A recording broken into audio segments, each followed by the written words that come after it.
Hello everyone, আপনারা শুনছেন Thursday night story telling by Sanowar. আজকেও আমরা একটি দারুণ গল্প শুনব, যে গল্পটি একটি ভৌতিক গল্প। গল্পটির নাম শেষ ছবিটা।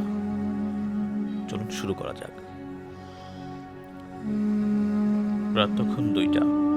ফটোগ্রাফার নাবিল পুরনো একটা বাড়ির ছবি তুলতে গিয়েছিল। এলাকার মানুষ তাকে বলেছিল, ওই বাড়ির ছবি তুলবেন না, কারণ ক্যামেরায় যা আসে সেটা সব সময় বাস্তবে থাকে না। নাবিল এসব সংস্কার বিশ্বাস করত না। বাড়িটার ভেতরে ঢুকে সে ছবি তুলতে শুরু করল।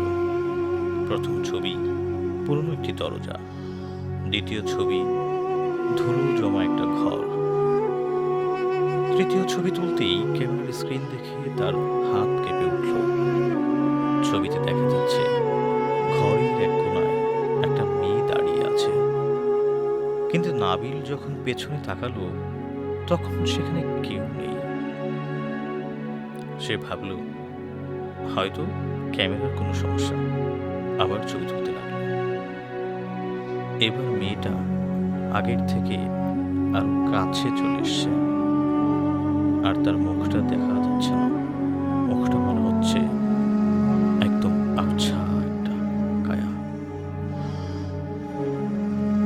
নাবিল ভয় পেয়ে ঘর থেকে বের হতে গেল। ঠিক তখনই তার ক্যামেরায় একটা নতুন ছবি চলে এলো, যদিও সে ছবিটা তুলে নাই। ছবিতে দেখা যাচ্ছে নাবিল দরজার সামনে দাঁড়িয়ে আছে, আর তার ঠিক পেছনেই সেই মেয়েটা। নাবিল ধীরে ধীরে পেছনে তাকালো, কেউ নেই। কিন্তু এবার ক্যামেরার স্ক্রিনে আরেকটা ছবি আসলো। ছবিতে দেখা যাচ্ছে নাবিল মেঝেতে পড়ে আছে, আর মেয়েটা তার হাতে ক্যামেরা ধরে দাঁড়িয়ে আছে। নাবিল বুঝতে পারল ছবিটা ভবিষ্যৎ দেখাচ্ছে।